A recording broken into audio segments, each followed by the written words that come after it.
자, 오늘 저와 여러분들이 함께 나누시는 말씀은 베드로전서 1장 14절서부터 16절까지 말씀입니다. 베드로전서 1장 14절서부터 16절까지 말씀. 저와 여러분들이 우리말 성경으로 한 목소리로 하나님의 말씀을 읽으시겠습니다. 여러분은 순종하는 자녀로서 전에 무지한 가운데 따라 살던 욕망을 본받지 말고 여러분을 부르신 분이 거룩하신 것처럼 여러분도 모든 행실에 거룩한 사람들이 되십시오. 기록되기를 내가 거룩하니 너희도 거룩하라고 하셨습니다. 아멘. 할렐루야. 여러분들, 다들 한 주간 동안 편안하셨습니까? 제가 없는 동안에도 은혜롭게 예배를 인도해 주시고 또 준비해 주시고 예배 함께 해 주신 모든 분들께 감사드립니다. 밖에 나가서 예배를 드려보니 제가 얼마나 아름답고 귀한 교회를 섬기고 있는지를 더 절실하게 깨닫게 되었습니다. 몇몇 목사님을 이렇게들을 만나서 같이 이야기들을 나누다 보니 나는 정말 작지만 저 귀한 교회 안에 속해 있구나, 이런 것들을 절실히 또 알게 되었어요. 앞으로도 저는 더 겸손히 저에게 주어진 본분대로 열심히 하나님의 말씀을 여러분들에게 잘 증거하기 위해 노력할 것이고, 또 여러분들은 더더욱 교회와 예배를 귀하게 여기시고 또 서로를 사랑하며 또 배려하고 함께 신앙의 길을 가는 따뜻한 성도들로 또 따뜻한 교회로 그렇게 우리가 부흥해 가기를 간절히 소망합니다. 자, 저와 여러분들은 예수 그리스도를 믿고 영원한 하나님 나라를 소망하며 신앙생활을 하는 크리스천들입니다. 우리는 이 세상에 속한 사람들이 아니에요. 세상 사람들은 이 세상에서 삶의 목표를 정하고 또 이 세상이 제공하는 수많은 것들을 가지고 누리고 하기 위해서 애쓰며 살아갑니다. 또 건강하게 오래오래 이 땅에 잘 정착해서 사는 것을 소망해요. 그러나 크리스천들은 이 세상에 소망을 두는 사람들이 아니라 영원한 하나님의 나라, 거룩한 도성을 목표로 자신이 사랑하고 가지려 했던 이 세상의 것들을 오히려 하나씩 다 버려가면서 그 영원한 하나님의 나라를 향한 신앙의 길을 가는 사람들입니다. 그래서 이 신앙의 길을, 이 신앙의 과정을 자신의 욕망이 버려지는 과정, 자기가 부인되는 과정이라고 하는 거예요. 이렇게 이 세상을 살아가면서 크리스찬들은 그들이 이 땅 어디에 있건 간에 그 자리에서 이 세상 사람들과는 뚜렷하게 구별된 삶을 살아갑니다. 크리스찬으로서 살아간다는 것이죠. 이렇게 구별된 삶을 성경은 거룩한 삶이라고 정의하는 것입니다.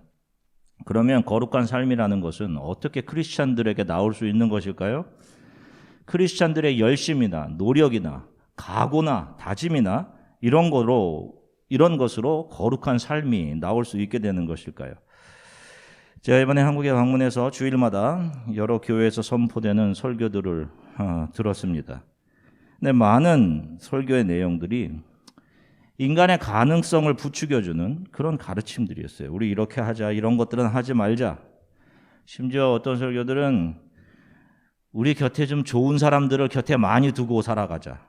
뭐 아무개 축구 감독처럼 철저히 계획적이고 안목 있게 이 축구의 전술을 짜듯 그렇게 삶의 전술을 잘 짜서 계획적이고 안목 있게 삶을 살아가자. 그런데 성경은 인간의 불가능성, 죄와 허물로 죽었다라는 사망 선고를 인간에게 내리고 있고 그것을 알려주고 있는데, 너희들은 지금 죽은 상태야, 너희들은 불가능해, 이것을 알려주고 있는데 마치 그런 인간의 가려운 데를 긁어주듯이 여러분 잘할 수 있다, 우리도 한번 열심히 해보자, 그런 인간의 열심과 의지들을 부추기고 있었습니다.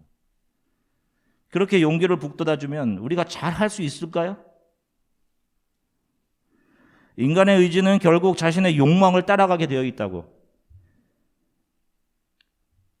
그 인간의 의지는 지극히 이기적이라 자기 것만을 생각하고 자기만을 챙겨낸다니까요.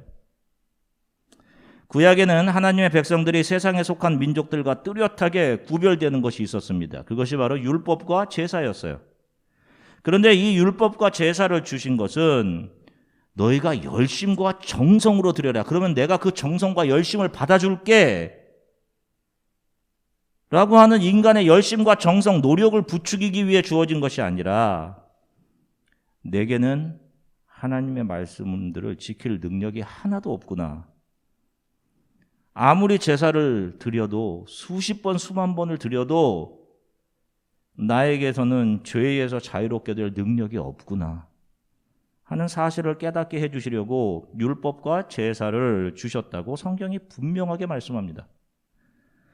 그래서 불가능한 자신을 바라보는 것이 아니라 자신이 수도 없이 드리고 있고 또 계속해서 죄를 반복하기 때문에 수도 없이 드려야 할 그 제물들, 양들, 염소들, 또 11조들, 그런 것들을 보면서 그것의 본질 되신 메시아, 여인의 후손 그리스도를 바라보고 소망하라고 율법과 제사가 주어진 거예요. 그런데 아직도 성경에 우매한 인간들이 그런 인간의 열심과 의지, 노력을 자극하고 있으니, 하나님의 은혜를 가로막고 있으니 참 안타깝습니다. 성경은 예수 그리스도를 통해 다시 태어난 성도들을 거룩한 사람이라고 합니다. 누구든지 예수 그리스도로 거듭난 사람들을 그들의 겉으로 드러나는 어떤 모습과 상관없이 거룩한 사람들이라고 합니다. 그러면 거룩하다는 것을 무엇을 말하는 것일까요? 제가 중고등부 교회 다닐 때 장로님들은 예배 중에 교회 이 본당에서 기타 치는 것을 거룩하지 못한 행동이라고 하셔서 예배 중에는 기타를 치지 못하게 했던 기억이 있습니다. 그래서 교회에서 찬양팀 밴드를 만들었다가 거룩하지 못한 녀석들이라고 장로님들께 혼나고는 교회를 떠난 형, 누나들이 있었던 것을 기억합니다. 피아노만 거룩한 악기다. 그러니까 예배 때는 피아노로만 연주해야 한다. 이게 무슨 성경적인 근거가 있어서 그렇게 하셨는지 지금 가만히 생각해 보면 자기 생각이었을 거라고 생각해요. 자기 주관. 오히려 다윗은 비파로 찬양하고 수금으로 찬양하라. 이렇게 하고 있는데 그 교회 어른들, 장로님들을 자기 자신들이 보기 싫었던 거지. 이렇게 교회 지도자들이 자기들 세대 방식에 익숙한 것을 종교적인 언어, 용어를 동원해서 정당화하는 행위들. 그러니 그러한 우매한 행동들로 인해서 젊은 세대들이 복음을 듣지 못하고 교회를 떠나는 거죠. 성경에 기반을 두지 않은 교회 리더들의 권위나 거기서 나오는 행동들이 얼마나 위험한지를 보여주고 있는 것이죠. 보여주는 예들이죠. 성경에서 말씀하는 거룩이라는 것은 외형적으로 나타나는 어떤 변화나 모습을 말하는 것이 아닙니다. 우리가 또 생각할 때 성경책을 이렇게 옆구리에 이렇게 잘 끼고 있으면 그게 거룩한 모습인 것처럼 생각이 들죠. 주일에는 그렇게 하고 있는데 집에서는, 주중 집에서는 또 직장에서는 폭군으로 살고 있고. 성경이 성도들에게 요구하는 거룩이라는 것은 성도들이 이 세상에 속한 사람들과는 다른 어떤 상태를 말하는 것입니다. 상태. 자, 앞에 보시면 성경에서 거룩함이란 단어는 히브리어로 카도시라고 합니다. 그리고 그리스어로는 하기오스, sacred, 신에게 바쳐진, 그러니까 구별된 것, 구별되다, 분리되다 이런 뜻이에요. 검정색과 흰색이 완연히 구별되죠. 그런데 생각해 보세요. 검정색 하나만 있으면 모르죠. 그러나 거기에 흰색이 이렇게 더해지면 이 둘이 완전히 구별되는 것이죠. 하여간 이렇게 구별되는 상태를 성경은 거룩이라고 합니다. 성경이 우리 크리스찬들에게 거룩하다라고 하시는 것은 크리스찬은 세상 사람들과는 뚜렷하게 구별된다, 다르다라는 의미입니다. 자, 그러면 여러분들께 물어볼게요. 여러분들은 어떤 면에서 예수를 알지 못하는 세상 사람들과 구별이 됩니까? 여러분들은 어떻게 다르십니까? 이걸 겉으로 드러나는 모습이라고 이야기를 한다면 어떻게 보면 저와 여러분들은 세상 사람들보다 더 못해요. 세상 사람들보다 더 이기적인 분들이 여기 있죠. 세상 사람들보다 더 입이 거칠고 쉽게 분노하고 잘 참지 못하고 자기 자랑하고 자기만 생각하고. 여러분들은 어떠시냐고요? 창세기 1장 1절부터 3절까지 말씀입니다. 앞에 보시고 같이 함께 읽으시겠습니다. 태초에 하나님이 천지를 창조하시니라. 땅이 혼돈하고 공허하며 흑암이 깊음 위에 있고 하나님의 영은 수면 위에 운행하시니라. 하나님이 이르시되 빛이 있으라 하시니 빛이 있었고. 아멘. 보세요. 창세기 맨 처음을 보면 천지가 창조되기 전의 상태를, 그 상태는 온통 어두움의 상태였습니다. 그냥 어두움 하나만 있는 상태였어요. 그것을 혼돈이라고 정의하는 것입니다. 그런데 첫째 날 빛이 들어오자 어떤 상태가 돼요? 어둠만 있던 그 상태가 빛과 어둠으로 분리가 되죠. 그리고 역시 둘째 날 윗물과 아랫물이 분리가 됩니다. 이렇게 분리가 일어나는 것을 거룩, 카도시라고 하는 거예요. 자, 노아 시대 때 하나님의 사람들과 세상 사람들이 구별이 되지 않게 됩니다. 그러자 하나님께서 진노하셔서 궁창 위의 물과 궁창 아래의 물이 합쳐지죠. 물과 땅이 섞여서 구별이 안 되는 그런 상태가 됩니다. 그것을 심판이라고 하는 겁니다. 하늘에 속한 것과 땅에 속한 것이 구별이 되지 않고 하나가 되어버리는 것. 그것이 심판입니다. 그래서 성경에 보면 열심으로 내가 하나님을 섬겼는데요 하는 그 종교 지도자들에게 자기가 입으로는 하나님을 사랑하노라고 하면서 자기를 자랑하고 자기 유익을 챙기는 그 너희들은 이미 너희들 상을 받았다라고 예수님께서 말씀하신단 말이에요. 세상의 시각으로 볼 때는 그들이 세상의 칭찬을 받고 있으니 그들의 열심으로 인해서, 그들의 하나님에 대한 지식으로 인해서, 그들이 세상 사람들의 칭찬을 받고 있으니 그것이 상으로 보여지는데 성경은 그것을 심판이라고 정의를 하는 겁니다. 그래서 율법에도 옷을 두 가지 재료로 만들지 말아라 라고 하는 항목이 있는 것이고, 나귀와 소를 묶어서 함께 멍에를 매지 말게 하라라고 하는 것이에요. 한 밭에 두 종류의 씨를 뿌리지 말라라고 하는 이유들이 여기에 있는 겁니다. 요한복음에서는 천지창조의 첫날 혼돈과 어둠의 상태를 뚫고 들어온 빛을, 그 빛이 바로 예수 그리스도셨다라고 분명하게 말씀합니다. 자, 빛이 비추자 밝음과 어두움이 뚜렷하게 구별된 것처럼 예수 그리스도를 믿고 혼돈과 어두움을 상징하는 죄에서 분리되어서 나오는 사람들이 바로 예수 그리스도를 통해 구원을 받은 크리스천들이다라고 하는 것입니다. 그들 안에 빛 대신 예수께서 들어오십니다. 그러면서 크리스천들 안에는 빛과 어두움의 분리가 일어납니다. 그렇게 예수가 들어와 계시는 크리스천들 안에는 빛만 존재하는 것이 아니라 어둠이 함께 존재해요.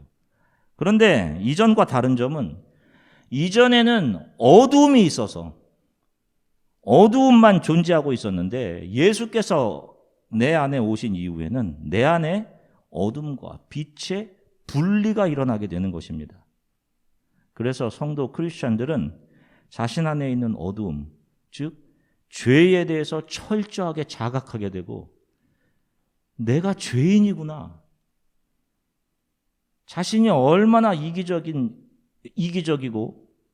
자기 자신만을 챙겨내는 죄인이었다는 사실을 처절하게 깨닫게 되는 거예요. 자, 바로 사도 바울이 로마서 7장에 말한 것과 똑같습니다. 로마서 7장 21절 말씀, 쉬운 성경으로 같이 읽겠습니다. 그러므로 나는 이런 법칙을 발견했습니다. 선을 행하려는 마음은 나에게 있지만 악이 나와 함께 있다는 것입니다. 계속해서 24절입니다. 나는 참으로 비참한 사람입니다. 누가 나를 이 사망의 몸에서 구원해 내겠습니까? 아멘. 보세요. 바울이 자기 자신을 어떤 사람이라고 이야기를 해요? 비참한 사람입니다. 나는. 가능성이 있는 사람이 아니라 가능성 없는 사람. 사망 가운데 있는 사람. 조금만 용기를 북돋아주면 잘할 수 있는 사람이 아니라 여전히 자기 자신만을 위해 살다가 영원한 어둠으로 들어가게 될 자신의 상태를 보게 되는 거예요. 이전에는 전혀 알지 못했던 자신 안에 있던 혼돈과 어두움의 상태가 빛 대신 예수께서 자신 안에 옴으로 인해서 이것이 어둠이구나, 죄였구나 라는 것을 알게 된 거예요. 그래서 이전에는 내가 괜찮은 사람이다 라고 생각했는데 내가 얼마나 큰 죄인인지를 알게 되고 자신 안에 예수를 사랑함과 동시에 분리되어서 공존하고 있는 혼돈과 어두움을 보게 되고 그래서 그 죄성으로 인해서 저를 신뢰하지 못하겠습니다. 바로 이 상태를 성경은 거룩이라고 하는 거예요. 우리 안에 죄를 보고 있는 상태, 그래서 내가 죄인임을 알게 된 상태. 그리고 그렇게 자신을 신뢰하지 못하게 된 상태에서 예수만을 의지하며 나오는 삶의 모습들을 거룩한 삶이라고 하는 것입니다. 이렇게 거룩한 삶을 내놓는 사람들이 훗날 하나님 앞에 서게 돼서 이렇게 자신이 내놓은 것들이 자신의 것이 아닙니다 라고 고백하게 되는 거예요. 하나님이 그러잖아요. 그 양들에게 너가 나를 위해서 이런 일을 했구나 라고 하자 그들이 뭐라고 얘기해요? 아니 제가 한 것이 아무것도 없는데요 라고 하시잖아요. 반면에 염소들은 내가 교회에서 주를 위해 이런 일들을 했습니다 라고 자기가 한 일들을 줄줄 내놓는 거예요. 그들은 나는 너를 모른다 라는 하나님의 선언과 함께 영원한 지옥으로 가게 되는 겁니다. 그런데 그런 것들을 하라고 가르치면 어떻게 되는 거예요? 한국에서 몇 분에 가까웠던 목사님들과 이야기를 나눌 기회가 있었습니다. 지금 교회마다 참 심각한 것은 코비드 시기를 지나가면서 성도들에게 예배에 대한 간절함이 사라지고 굳이 교회에 나오지 않고 편하게 예배드리는 줌으로 예배드리다 보니까 편하게 예배드리는 것을 선택하고도 조금의 마음의 가책도 느끼지 못하는 상태가 되었다라고 안타까워하시는 이야기를 들었습니다. 온라인 예배가 이제 허용되다 보니 예전에는 그런 걸 못 느꼈거든요. 교회에 나와서 예배드리지 않으면 정말 마음이 좀 좋지 않고 그런데 온라인 예배가 허용되다 보니 그것을 좀 더 편하게 예배드릴 수 있는 허용된 권리라고 생각을 하는 거예요. 그래서 가족들과 놀고 있으면서 자신의 시간을 가지고 있으면서 컴퓨터나 태블릿, 핸드폰으로 온라인 예배를 켜놓고 있는 것만으로 나는 예배를 드렸다라는 생각을 가진다는 겁니다. 그러면서 함께 예배드림에 대한 간절함이나 바람이나 이런 것들은 하나도 없이 예배를 드리는 시간에 자신의 유익을 위해 시간을 보내면서도 조금의 가책도 느끼지 못하는 상태가 되었다. 영적으로 무감각해져 버린 상태가 되었다라는 이런 말씀을 하시더라고요. 우리가 아는 것처럼 순수한 금은 오랜 시간 불로 계속해서 녹이고 또 녹이고를 반복해서 순도 99.999%의 금을 얻어내는 거죠. 역사적으로도 늘 그래왔듯이 이 어려운 시기는 참 성도들이 더 정금 같은 성도로 연단되는 시기입니다.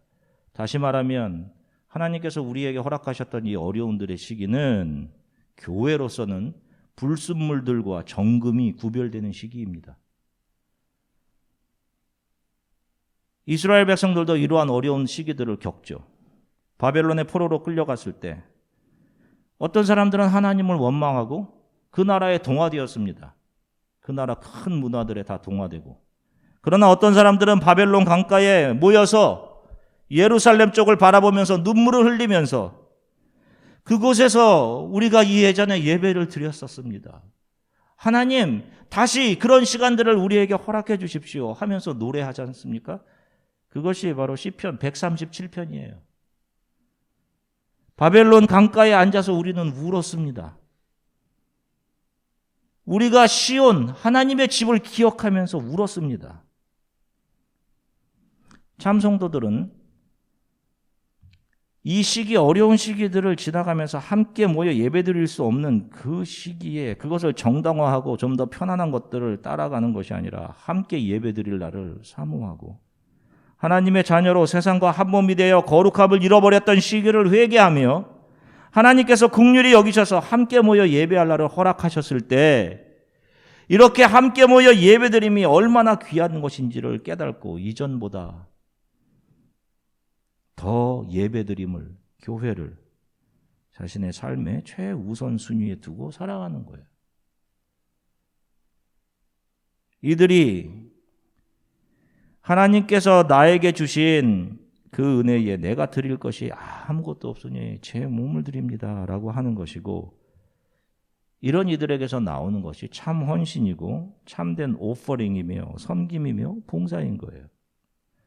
이들이 언젠가 하나님 앞에 서게 됐을 때 어떤 사람들은 예배가 아닌 좀 더 편한 것들을, 세상의 방식들을 정당화하고 그들이 세상의 즐거움을 택할 때 자신은 함께 모여 하나님을 예배했었다라고 자신들의 예배를 향한 간절함을 하나님 앞에서 자랑으로 내놓겠습니까?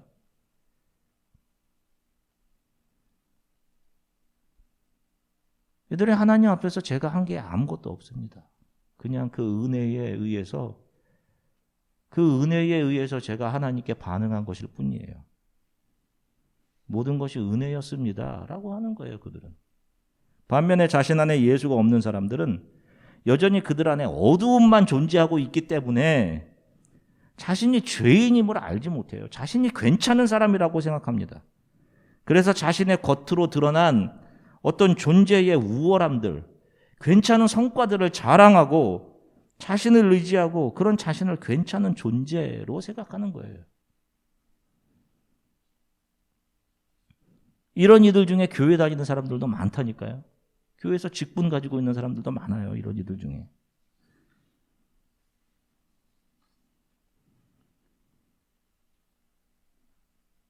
그런데 이들은 하나님을 모르는 사람들이에요. 이런 이들은 자기가 어떻게 하느냐에 따라서 하나님이 자신에게 복을 주고 또 얼마나 잘못하느냐에 따라서 하나님이 자신들에게 벌을 주신다라고 생각해요. 그들에게 하나님은 자신들이 행한 행위에 따라서 어떤 때는 하나님께서 심한 사고나 병이나 벌을 주실 수 있고 또 상도 주실 수 있는 그런 하나님인 거예요. 그러나 예수 아래서 그 안에 들어와 있는 사람들에게, 저와 여러분들에게 하나님은 어떠한 하나님이라고 성경이 이야기합니까? 로마서 8장 1절에서 2절 말씀, 쉬운 성경으로 같이 읽겠습니다. 그러므로 이제 그리스도 예수 안에 있는 사람은 정죄를 받지 않습니다. 그것은 그리스도 예수 안에서 생명을 주시는 성령의 법이 죄와 사망의 법에서 여러분들을 해방시켰기 때문입니다. 계속해서 로마서 4장 4절 말씀, 현대인의 성경으로 같이 읽겠습니다. 그러니 아브라함이 하늘나라에 들어갈 자격을 얻는 것은 그가 선한 일을 했기 때문이 아닙니다. 구원은 값없이 주는 선물입니다. 만일 선한 일을 해야 구원을 받는다고 한다면 어떻게 구원을 값없이 주는 선물이라고 할 수 있겠습니까? 자기가 일한 대가로 얻으려고 하는 사람에게 구원은 주어지지 않습니다. 비록 죄인일지라도 하나님의 진노로부터 자기들을 구원하여 주실 분은 오직 그리스도뿐이심을 믿을 때 하나님께서는 그들을 올바른 사람으로 인정해 주십니다. 아멘. 보세요. 성경은 하나님의 자녀가 하나님을 원수로 대할 때에도 하나님은 그들에게 긍휼하셔서 그 하나님의 자녀를 위해 예수 그리스도를 십자가에서 내어주셨다라고 우리들에게 알려주고 있습니다. 그리고 하나님의 자녀인 저와 여러분들에게 영원한 생명을 주셨습니다. 바로 이것을 은혜로 여기는 사람들이 성도들인 거예요. 예수 그리스도가 한 사람의 인생에 찾아오게 되면 그 사람은 예수 그리스도를 알지 못하는 세상에 속한 사람과는 분리가 됩니다. 그리고 자신 안에 여전히 경건하지 못하고 이기적인 어두움이 존재하고 있음에도 그런 자신 안에 빛 대신 예수 그리스도가 계심을 믿고 자신 안에 있는 혼돈과 어두움이 자기 자신을 하나님의 사랑에서 떼어낼 수 없다는 사실을 알게 되며 자신의 남은 삶을 여호와 하나님을 예배하고 찬양하며 감격과 감사함으로 살게 되는 것입니다. 그리고 하나님의 축복은 내가 무엇을 잘하고 어떤 자격이 있어서가 아닌 하나님 측에서의 일방적인 은혜와 사랑을 통해서 나에게 온다는 사실을 은혜로 여기며 자신은 이 세상이 아닌 하나님 나라의 시민임을 믿고 그 나라의 원리인 self denial, 자기 부인으로 삶의 원리로 삼아 이 땅의 삶을 살아가게 되는 것입니다. 더 이상 세상의 유행이나 세상 사람들처럼 이 세상에 잘 정착하고자 하는 삶이 아닌 장차 우리들이 들어가게 될 하나님의 나라를 사모하며 오늘 하나님께서 나에게 주시는 삶의 작은 것들을 소중히 여기고 하나님의 선물로 여기며 감사하며 살아가게 되는 것입니다. 교회 다니고 있는데 나는 크리스찬이라고 생각하고 있는데 이 세상 속에서 세상 사람들과 전혀 구별이 가지 않는다면 그 사람은 그 안에 혼돈과 어두움 그리고 빛의 구별이 일어나지 않은 사람들입니다. 거룩에 속하지 못한 것이죠. 여전히 어둠 속에 있는 사람인 것이죠. 신을 이용해서라도 자신의 욕망을 이루려고 하는 이기적이고 종교적인 사람일 뿐입니다. 한 주간도 내가 바라고 소망하는 것이 무엇인지를 잘 점검하십시오, 여러분. 우리들의 모든 것들이 잘 채워지고 우리가 잘 먹고 잘 누리고 있기 때문에 영적인 것들을, 영적인 필요들을 놓치고 살아갈 확률이 높아요. 점검하십시오. 내가 소망하는 것은 무엇인지. 이 세상 속에서 세상 사람들과 뚜렷하게 구별된 크리스찬으로 거룩함을 드러내며 한 주간을 살아가시기를 주 예수 그리스도의 이름으로 간절히 축원합니다. 잠시 기도하시겠습니다.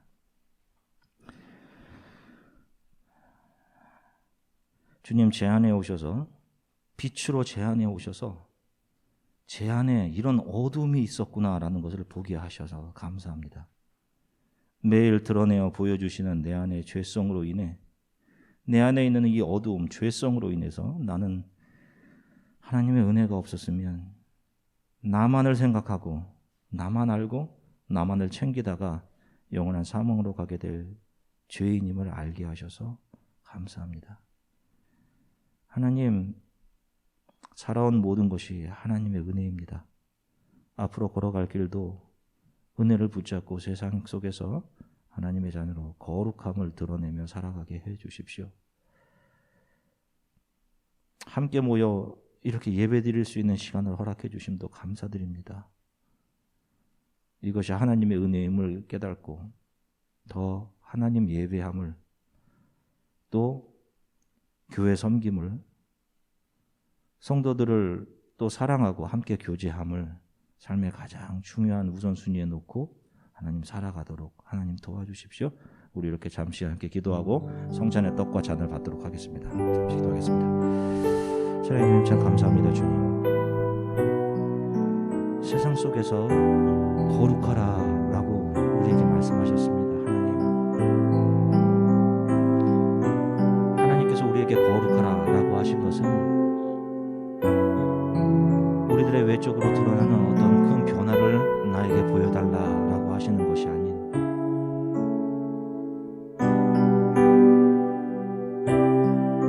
예수 그리스도께서 빛으로 내 안에 오심으로 인해서 우리 안에 있는 죄인을 바라보니 죄성을 바라보니 그래서 예수 그리스도 없이 살 수 없는 사람임을 고백하는 그런 성도로 살아가는 것, 하나님 그 거룩함을 유지하며 살아가도록 하나님 도와주십시오.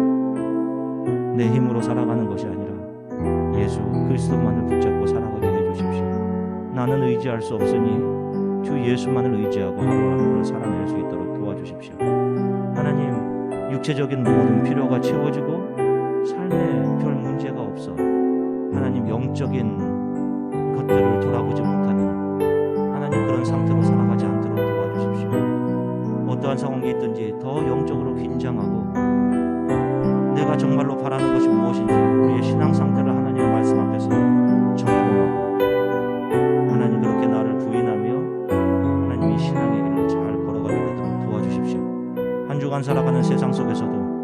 크리스찬으로서 하나님 세상 사람들과 구별되는 거룩함이 삶의 모습이 우리들에게 나타나게 하나님 도와주시기를 간절히 소망합니다.